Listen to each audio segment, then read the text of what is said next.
Resonar el Sur. Experiencias educativas en diálogo. Una serie radiofónica producida por DVV International. Hola, soy Ana Lucía Lagunes y en esta ocasión voy a conversar con Gabriela González Gómez, licenciada en Pedagogía, maestra en Investigación y Desarrollo de la Educación, académica de la Universidad Pedagógica Nacional de tiempo completo desde hace 17 años. Trabajó desde hace 10 años en el ámbito de juventudes privadas de la libertad, es integrante de la red EPJA y oriunda de la Ciudad de México desde hace casi 41 años. Ama el cine y pues es Gaby para los cuates y espero que seamos cuatas, así es que Gaby te voy a decir bienvenida. Hola. Muchas gracias, Gaby, por aceptar conversar para este proyecto. Un placer. Pues este proyecto radiofónico que bueno, pues que quiere llegar a las personas educadores para jóvenes y adultas, pues quisiera recibir tu experiencia de trabajo con jóvenes en conflicto con la ley, como se le viene llamando. Cuéntanos, ¿cómo es este trabajo que haces? Compártenos un poquito para entender. Bueno, ¿qué llevo haciendo?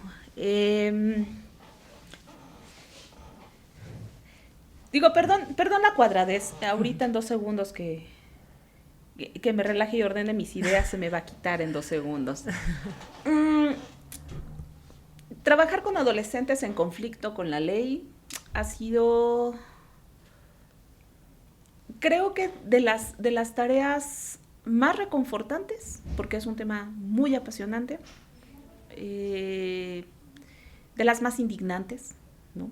Y desafortunadamente creo que en eso comparten muchos de los procesos de intervención de educación de personas jóvenes y adultas, porque tiene que ver con un trabajo casi siempre de vulneración de derechos, ¿no? Entonces puede ser un trabajo altamente indignante.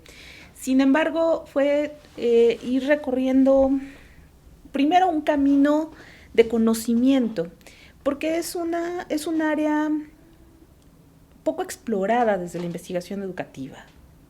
No sé qué tanto de la intervención, ¿no? Porque hay muchos esfuerzos y forma parte de los grandes problemas que enfrenta este campo, que hay mucha intervención, pero no hay sentido para la intervención, ¿no? Hay un sentido siempre filantrópico de pensar que todas mis acciones ayudan solamente porque yo tengo una buena intención. Este tipo de experiencias abundan, ¿no? Pero en términos de investigación, en términos de la construcción de sentidos, de significados, de entender cuál es la orientación, ahí hay un hoyo importante. Y cuando hablamos esto de educación para personas en situación de reclusión en general, vemos que hay mucha más investigación, que hay un trabajo mucho más incidente cuando se habla de adultos. Porque cuando se habla de educación y reclusión o educación en contextos privativos de la libertad, es como si todo lo metieras en el mismo cajón, ¿no? Estamos hablando de todo en la misma caja. Las diferencias son muy altas y tienen costes importantes a la hora de la intervención y de la planificación educativa, ¿no? Entonces, cuando empiezas empieza este trabajo, primero la indagación de qué se trata, ¿no? ¿Qué es lo que hacen? ¿Cuál es el sentido? En términos históricos, en cada estado, en términos jurídicos, ¿no? Y donde además hay un vacío importante en el que creo que sí es de alta relevancia ir fortaleciendo todos los procesos formativos. Tiene que ver con la formación docente y con la práctica pedagógica. De esto no hay nada, ¿no? Es decir, no quiere decir que no haya esfuerzos internacionales, pero yo quisiera, y mira, como pedagoga que soy, sé que la chamba me toca a mí, ¿no? Pero a mí como parte de las pedagogas, ¿no? No a mí, sino le toca la pedagogía, es lo que quiero decir. saber los cómo, ¿no? Saber cuáles son las metodologías, saber cuáles son los sentidos, saber cuál es el diseño curricular, eso le toca, forma parte del quehacer pedagógico. Pero sobre esto hay un vacío importante, ¿no? Es decir, la educación es el camino para todo. Yo digo que, bueno, cura hasta el COVID, ¿no? La educación sirve para todo. Sí, la pregunta es que en términos concretos, ¿cómo le hacemos? Entonces, fue empezar a hacer la discriminación, ¿no? Empezar a discriminar. ¿Qué implica la educación de adultos, de personas adultas privadas de la libertad? En términos jurídicos, sociológicos, antropológicos, y después, ¿qué implica cuando se trata de jóvenes? Y cuando se trata de jóvenes, todavía hay que hacer un distingo entre lo que implica, ¿no? Entre jóvenes mujeres y jóvenes hombres. Y todavía hay una población invisibilizada, aún dentro de estos invisibles, todavía hay una población invisibilizada aún más, ¿no? Que yo les nombro como menores privados de la libertad sin conflicto con la ley, ¿no? Como son los hijos y las hijas de las chicas adolescentes en conflicto con la ley, ¿no? Y que también ahí hay otra población invisibilizada. Y la pregunta es, bueno, ¿qué hacemos aquí, no? ¿Hacia dónde? El camino es difícil porque hay limitaciones jurídicas importantes. En México, desafortunadamente, el artículo 3 constitucional contempla todo y no contempla nada. Es decir, la figura educativa, las y los adolescentes en conflicto con la ley, no están normados dentro de la estructura del artículo 3 constitucional y mucho menos dentro de la Ley General de Educación. Es decir, no hay una línea específica, explícita de educación en contextos de encierro, ¿no? Dentro de la Ley General de Educación. Con lo cual, pues, así como está normado todo, es decir, lo que es para todos también es para ellos, ¿no? Porque el derecho a la educación es un derecho que no se cancela. Lo que es para ellos es para todos, ¿no? Pero así como es para todos, es para nadie, porque no hay una expresión específica para este tipo de población. Pues imagínense qué bronconón, ¿no? Ahora, los últimos años, pues ya ha habido una expresión de mayor voluntad política de decir, sí, la DGTPA se va a hacer más cargo, bueno, la instancia que ahora esté a cargo de estas poblaciones juveniles, pues sí tenemos cierta responsabilidad educativa. Y la Secretaría de Educación Pública, sí, pues nosotros educamos. La neta es que eso tiene un origen histórico muy particular. Perdón que me ponga a chochear en este preciso instante, pero creo que es un dato curioso, ¿no? Sí. Y dentro de las cápsulas de datos curiosos de Gabriela González llega. ¿Qué pasa cuando estábamos así emergiendo como nación, ¿no? Se crea la Secretaría de Instrucción y Seguridad Pública. Es decir, seguridad e instrucción estaban juntos. ¿Por qué? Porque éramos un México naciente, ¿no? Claro, por nación. No sabíamos, o sea, no se juzga el pasado con los valores del presente. Cuando estamos hablando de una época en la que los niños eran apresados hasta por ser huérfanos y por estar en la vagancia, ¿no? Nos apresaban jóvenes desde los 12 años se procesa, pero se puede privar de la libertad a partir de los 14 actualmente. Son cosas que le debemos, por ejemplo, a la influencia de las reglas de Beijing y así. Pero eso lo podemos conversar después. Búsquenme cuando quieran y le seguimos por ahí. Pero ¿qué pasa cuando estamos en ese México nación? Pasa el tiempo, ¿no? Les digo, eran las épocas en las que cualquier menor de 12 años, es decir, niños, podían ser encarcelados. Ya es en la cárcel de Belén que se crea un espacio especial a la que se le llama Crujía de los Perijos, porque los vestían de verdes para separarlos de los adultos, poderlos identificar, porque el maltrato infantil en la cárcel de Belén pues era espantosa. Eso es un paso antes de Lecumberri.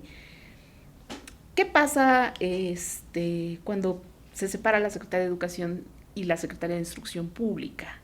Se separan, ¿no? Por fin llega el momento en el que ¿cómo? Bueno, lo separan. El caso de los menores infractores se queda del lado de la justicia, se queda del lado del área de seguridad, no del área de educación. Con lo cual hay una impresión y una construcción de un modelo que hoy todavía estamos viviendo, que queda del lado de la punición, de la impartición de justicia. Entonces, la Secretaría de Educación Pública se lava las manos. Y nunca ha sido un objeto de interés para la Secretaría de Educación Pública. Yo lo nombro como una tarea pendiente del sistema educativo nacional, ¿no? La educación particular de estas poblaciones. Ya con eso cerramos la cápsula chocha de momentos. No, y que es muy fuerte porque en la responsabilidad del Estado por velar por el interés superior, ¿no?, de las infancias y juventudes y así, pues ¿cómo queda? ¿Dónde quedó la bolita? ¿Dónde quedó la bolita? Esta ha sido, bueno, yo no sé si de algo ha servido que les haya picado tanto la panza con eso, pero hoy día ya ambas partes reconocen algún tipo de responsabilidad, pero la realidad, en términos de cómo se organiza la oferta educativa, sigue careciendo como de alguien que diga, a ver, yo voy a jalar la carreta, ¿sí? Entendamos una cosa en términos jurídicos que implica un paradigma importante. La educación,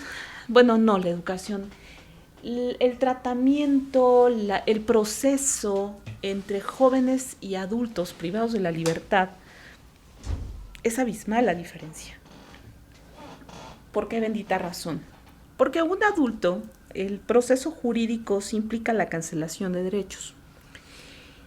El adulto jurídicamente viola la ley, comete delitos.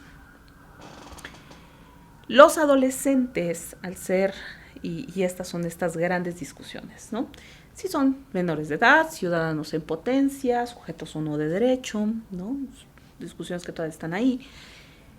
Al tener esta condición, ¿no?, es un sujeto de protección.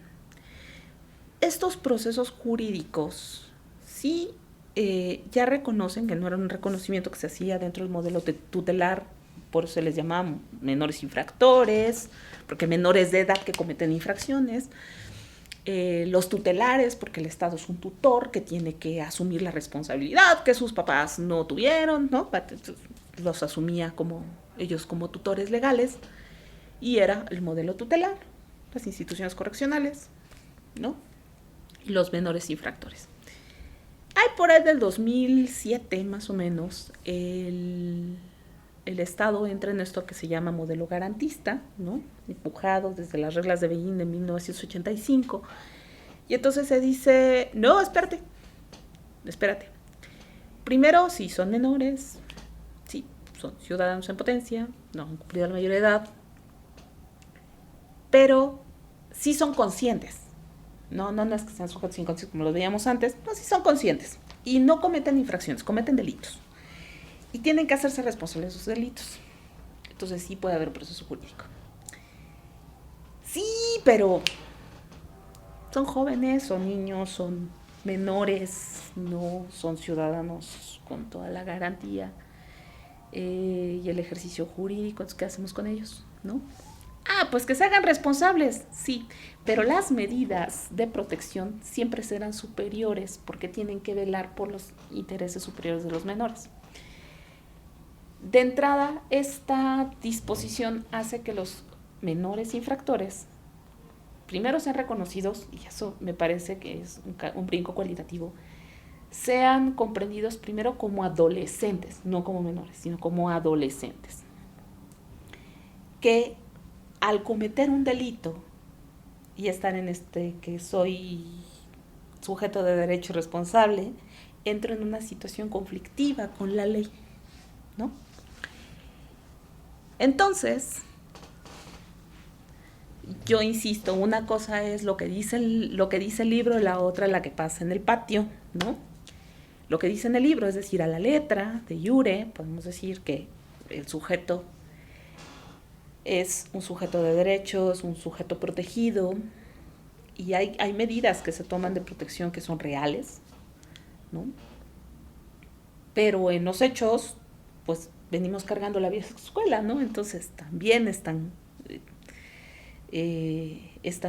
teniendo en los hechos una acción punitiva, ¿no? Yo digo, es que los menores no son castigados. Pues sí, pero, o sea, en México no hay pena de muerte y la forma de purgar una sentencia es la privación de la libertad, ¿no? Entonces, pues esta es una privación protectiva de la libertad, pero no dejas de tener una persona privada de la libertad. Y estas son estas discusiones que no terminamos de afinar, ¿no? Sí, sí, que pasa, te contaba que trabajamos también en el ámbito de migraciones, pasa mucho también con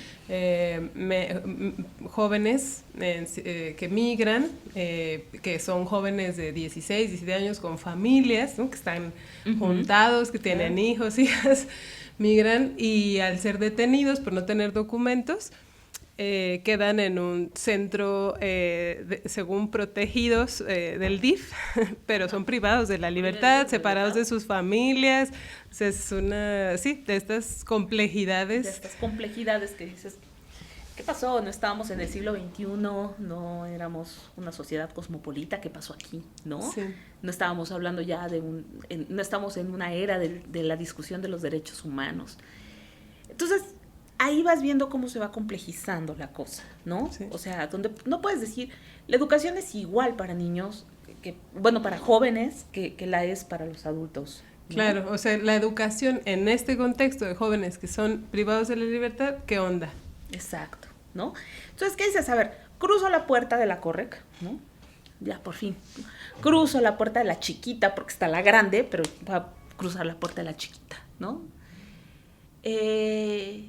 Es que los han de golpear. No, mira que no los tienen tan mal. O sea, no son instalaciones particularmente bonitas, ¿no? Pero tampoco están, no es que estén descuidadas, son tan antiguas, ¿no? Estamos hablando de San Fernando, data del Porfiriato. Y bueno, tienen pues estos modelos carcelarios antiguos. Acá en Ciudad de México. Acá en Ciudad de México, ¿no? Pero no es que estén particularmente mal, o sea, hay ciertas condiciones de seguridad que muy probablemente muchos jóvenes no tenían afuera, aunque no sean capaces de dimensionarlo, ¿no? O sea, hay una nutrición adecuada, cuidada, ¿no? Insisto, no es la comida más deliciosa del mundo, pero nutricionalmente es una comida que cumple, cosa que muchas veces ellos no tenían. Hay una intervención a adicciones, que es un problema fuerte con esta población, y que a diferencia de cárceles grandes, pues no es que puedan fumar, o no legalmente, ¿no? No dentro de la norma, hay, al menos jurídicamente y legalmente, hay disposiciones de no violencia en contra de los menores, ¿no? Hay un servicio educativo muy ampliado y la oferta es muy alta, muy alta. O sea, en verdad que la oferta educativa dentro de estos espacios es muy amplia. ¿Cómo que? Hay servicio de alfabetización, hay servicio de primaria, de secundaria, que se puede obtener a través de INEA, a través del modelo MEVIT. Así también hay modelo de CEDEX, ¿no? De centros de educación extraescolar, para servicios semiescolarizados, y esto es para educación básica. Hay formación para atender colegio, o sea, el examen único de colegio de bachilleres para poder pasar el bachillerato. También hay prepa abierta, ¿no? Y todas las facilidades para poder hacer estudios universitarios a través de la Universidad Abierta y a Distancia de México, o a través de escuelas particulares, si es que las familias los pagan, ¿no? Pues posibilidades de que tengan un espacio donde estudiar, computadoras que pueden venir por parte de sus casas, ¿no? Es decir, ¿no hay oferta educativa? Claro que la hay, ¿no? O sea, de estas cosas que uno toca la puerta y dices, ¿a poco los educo? Sí, mira, aquí está toda la gama, ¿no? Hay educación de todos los niveles. Y aparte de eso, bueno, hay una educación artística, porque hay un montón de talleres, de grabado, de pintura, de bordado, ¿no? Pues sí, hay rollos de género, ¿no? En términos de estereotipos de género, ¿no? Pero, por ejemplo, en las comunidades mujeres, la comunidad de mujeres, pues hay cultura de belleza, hay corte y confección, ¿no? Hay carpintería, ¿no? Hay talleres socioformativos que tienen que ver con formación de oficios, hay carpintería, hay taller de serigrafía, hay taller de pintura, hay taller de un montón de talleres de panadería. Panadería es de las taquilleras y de la carpintería. He tenido la oportunidad, ¿no? O sea, yo lo vi con mis propios ojos, ¿no? De conocer a un chico, era gay, nada que ver con que sea uno gay, pero bueno, estamos hablando de estereotipos. Este chavo quería estudiar cultura de belleza y lo llevaban a la comunidad de mujeres a tomar la clase, ¿no? Es decir, hasta facilidades, ¿no? Muy incluyentes. Sí, o sea, de verdad no es que haya no es esta visión malandra de, los tienen. No, o sea, hay una buena intención, ¿no? Hay una buena intención. Yo creo que las historias de terror se miran en otro lugar, ¿no? Lo primero es, y está bien padre todo lo que me están planteando en términos de formación académica, y ¿cuál es la orientación? ¿No? O sea, sí, ¿cuál es el sentido de todo eso, no? ¿Para dónde estamos caminando? O sea, ¿estamos caminando hacia sumar números por certificación o para qué? ¿No? O sea, ¿nos quedamos con la formación de oficios como si estuviéramos en la era de la revolución industrial o qué onda? ¿No? ¿Qué pasa con los chicos en la chica? ¿Qué pasa con los adultos en la grande?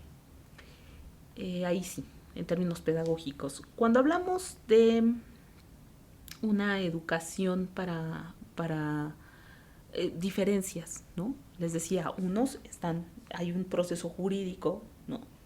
Que implica la privación de derechos. Los otros tienen que ver con una protección, en términos jurídicos así está establecido. ¿Qué pasa? Como pedagogas, como pedagogos, sabemos que el aprendizaje, que al final del día es lo que estás buscando con una práctica educativa, el aprendizaje pues tiene algunos condicionantes, y uno de esos condicionantes tiene que ver con el interés, ¿no? ¿Para qué quieres aprender? ¿De qué otra manera se construyó la significación? ¿Cómo hacemos significativo un aprendizaje? ¿Cómo me choca que para todo, vamos a hacer aprendizaje significativo? Sí, ¿qué significa eso, no? Les digo, a mí las cosas obvias me caen en el hígado. Entonces, es que queremos que los aprendizajes sean muy significativos para los sujetos. Sí, ¿qué significa el aprendizaje significativo? ¿Qué significa eso? ¿No? Que si sabemos que la persona tiene un interés por aprender, que tiene que ver con principios de confianza, que tiene que ver con un sentido, ¿no? Y los adultos se acercan al servicio educativo porque ellos están dotando el sentido a eso que van a aprender.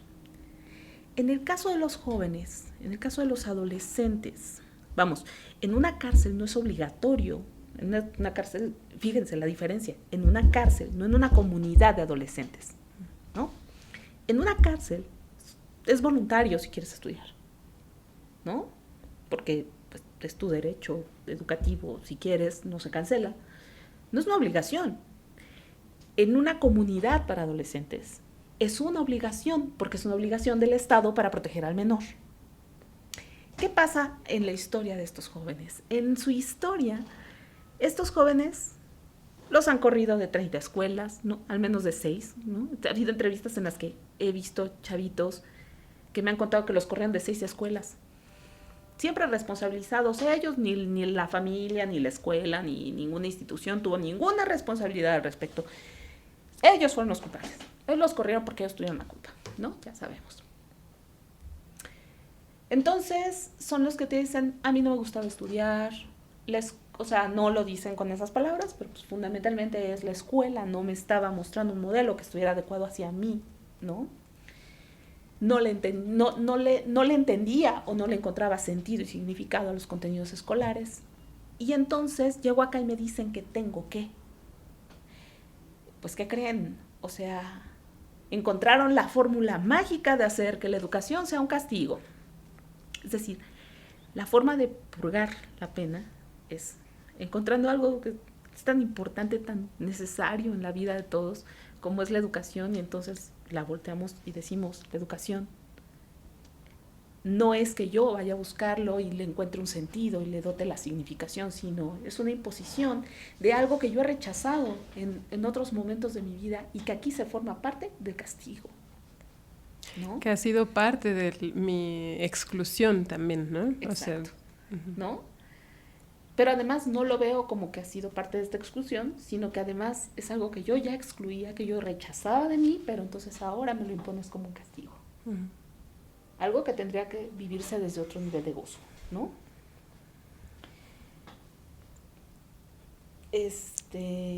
Entonces, desde ahí vemos nada más qué cosa tan difícil. ¿Cómo logras dotar esos significados? ¿Cómo logras ese aprendizaje significativo? Pero además ellos tienen razón.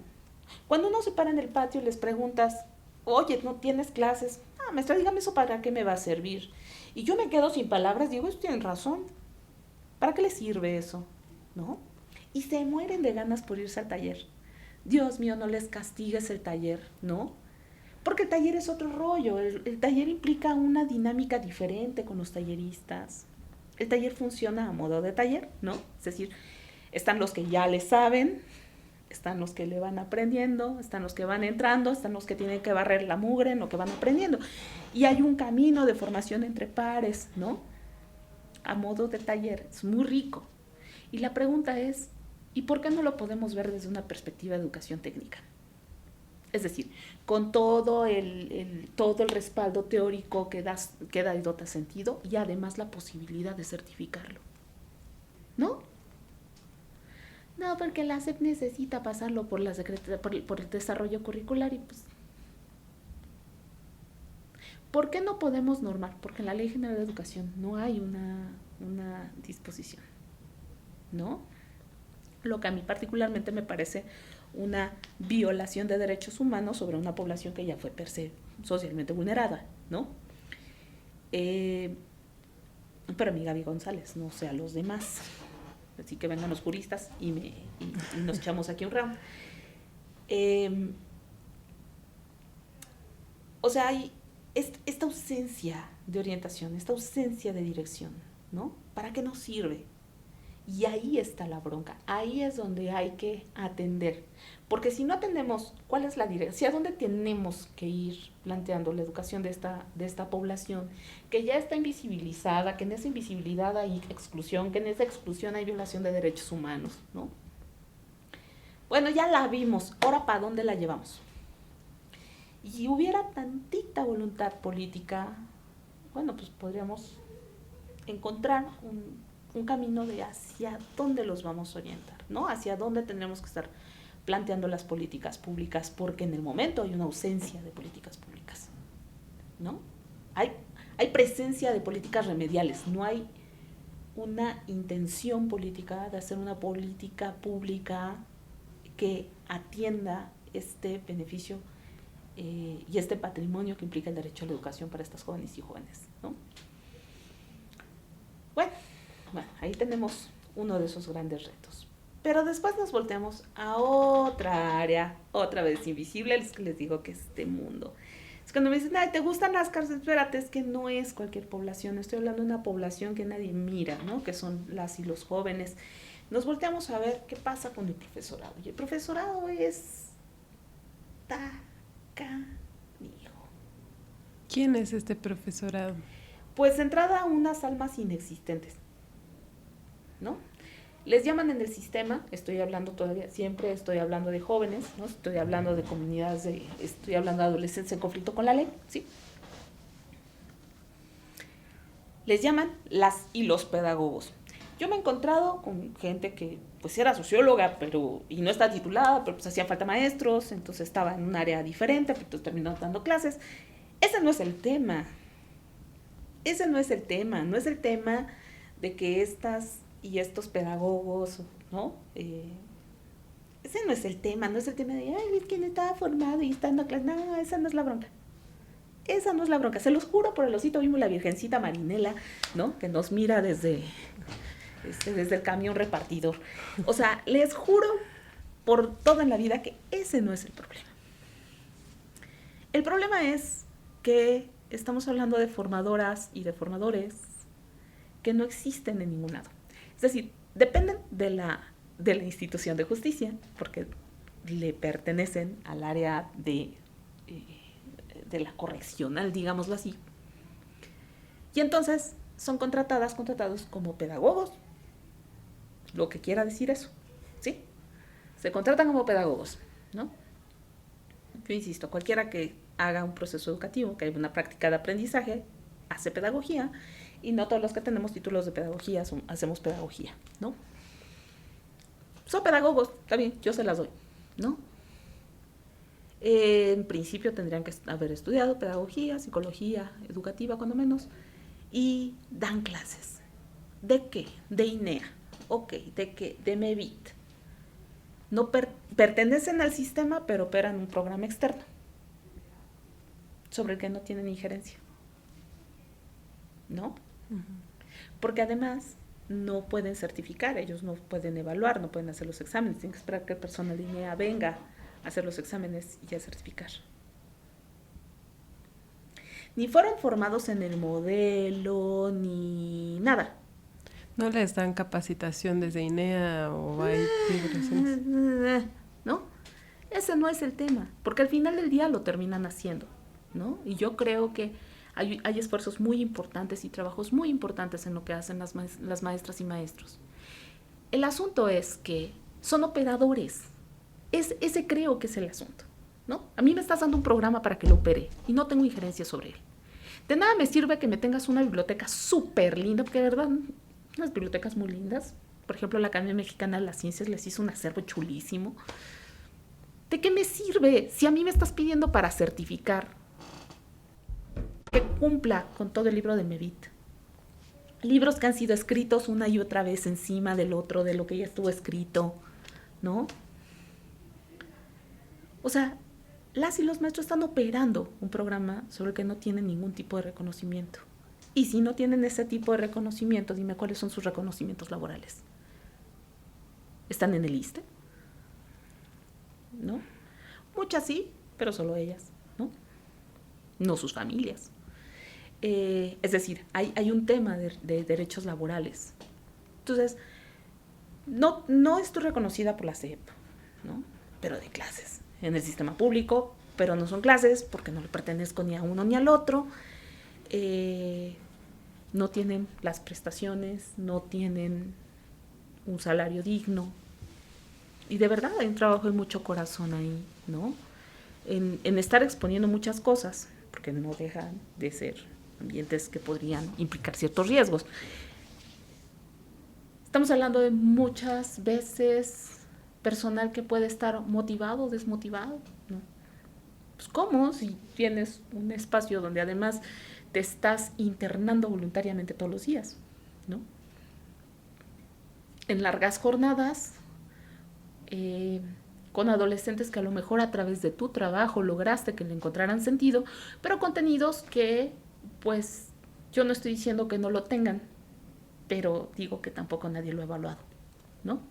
El sentido. Y que ese es uno de los grandes retos. O sea, ¿cuándo vamos a lograr primero reconocer a este formador o a esta formadora como lo que son, como formadores, con todos sus derechos, como los tenemos cualquier otro formador?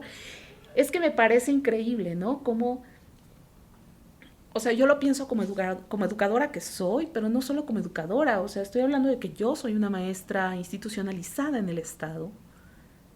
Y vean todos los beneficios, ¿no?, que me implica. O sea, yo tengo un trabajo que me satisface en muchos sentidos. Tengo oportunidades de crecimiento, tengo oportunidades de aprender. Y mis colegas que están en estas condiciones, ¿qué diferencia hace? Que si estuvieran, o sea, es decir, como si yo dijera, yo estoy en libertad y estos están internos, ¿no? esas y esos colegas, pues también hay una vulneración en términos de derechos laborales, ¿no? Y pues miren, todos los problemas que podemos expresar aquí, ¿no?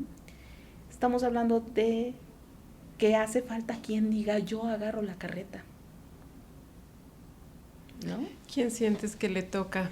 ¿Quiénes han pensado que podrían hacer eso de agarrar esa carreta? Yo estoy convencida que tiene que ser la SEP. Es responsabilidad de la SEP porque tiene que ver con el derecho educativo.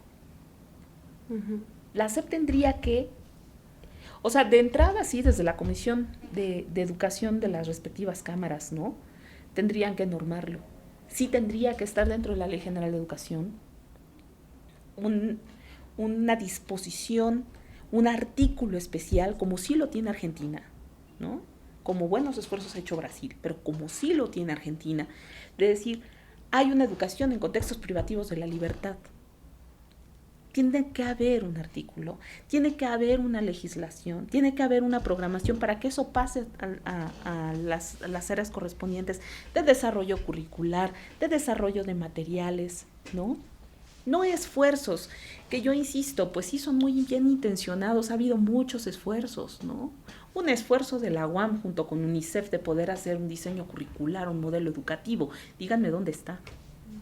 De eso tiene cuando menos 3 años, ¿no? Entonces, díganme dónde está. Uh-huh. ¿Dónde está la operación? Yo no estoy diciendo que sea un mal modelo, no lo estoy criticando. Lo que estoy diciendo es por qué no prospera. Porque hay una serie de topes jurídicos, ¿no? Porque de todos modos, ¿para qué lo opero si no lo certifico? Lo que me interesa es sacar certificados. Espérate, podemos certificar, pero encontrémosle el modo, ¿no? Y que además sea el modo jurídico, que sea un modo legal, que sea un modo legítimo. ¿No? Según yo, ese es el camino. El Estado se tiene que hacer responsable a través de las instancias correspondientes que implican la regularización en términos jurídicos, ¿no? Lo que nos lleve a áreas operativas para el diseño de modelos, de programas, de estrategias y estructuras especiales para certificar y formar adecuadamente, ahora sí en términos significativos, ¿no? Que tenga que ver con un sentido de utilidad al sujeto, lo que además implica que reconozcamos al adolescente como sujeto.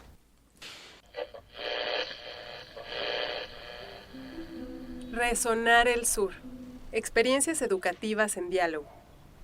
Una serie radiofónica producida por DVB International.